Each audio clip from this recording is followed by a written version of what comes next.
Magnús, tap í hörkuleik í Vesturbænum, hvað er að gerast hjá okkur í þessum? Hvað tapið þessu? Ég veit það, ég er hörkuleikur alla tíma. Það er að tappa með þeim í dag. Við spilum mjög vel og óumni. Þeir virtust nú vera að gefa ykkur ansi mikið af fríum skotum bara í fyrri hálfleiknum sérstaklega. Er það að leggja eitthvað upp með að ná þessu 3 stiga skotum? Já, við erum allir góða skýttur og við viljum fá þessu 3 stiga skot. En við erum líka aðeins að sækja meira inn í. Og að mín. Það ná að skora meira sækjum. Já, það er náttúrulega, það hefur verið eitthvað sterkasta vopn.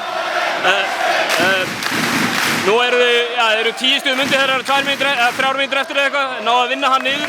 Er ekki sárt að tapa leiknum svo svona? Mjög sárt, mjög fint. Við erum komið óstig yfir tíma og það er mjög sárt, en við lærum það þessu. Hvað þurfum við að gera til að koma tilbaka í næsta? Að spila alveg skóta og bara halda áfram og vera harðir og setja sér skot niður. Herru, gangi vel, takk.